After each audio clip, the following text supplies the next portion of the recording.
மீனம் ராசி அன்பர்களுக்கு சூரியன் உங்கள் ராசிக்கு 1ஆம் வீட்டில் அமர்ந்திருக்கிறார். அதனால் பந்தய குதிரைகளைப் போல பரபரப்பாக செயல்படுவீர்கள். தொழிலாளர்களின் ஒத்துழைப்பால் உற்பத்தியை பெருக்குவீர்கள். தனியார் துறை ஊழியர்களின் திறமைகளை காட்டி முதலாளிகள் பாராட்டை பெறுவார்கள். சந்திரன் இடப்பெயர்ச்சி புதிய தொழிலுக்கு உத்வேகம் கொடுக்கும். வெளிவட்டாரங்களில் உங்கள் செல்வாக்கு அதிகரிக்கும். செவ்வாய் 12ஆம் வீட்டில் இருப்பதால் விடாத முயற்சிகளால் வியாபாரத்தில் மிகப்பெரிய முதலிடத்தை பெறுவீர்கள். கொடுக்கல் வாங்கலில் இருந்த சிக்கல்கள் பேச்சுவார்த்தை மூலம் தீர்ப்பீர்கள். அரசாங்க காரியங்கள் அனுகூலமாக நடக்கும்.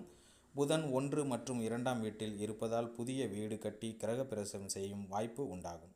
சகோதரியின் திருமணத்தை முன்னின்று நடத்துவீர்கள். தாய் தந்தையர் ஆசைப்பட்டதை வாங்கி கொடுத்து மகிழ்ச்சி அடைவீர்கள். குரு 2ஆம் இடத்தில் இருப்பதால் சிலருக்கு நல்லது செய்வீர்கள். ஆனால் அந்த நன்றியை அவர்கள் நினைத்து பார்க்க மாட்டார்கள்.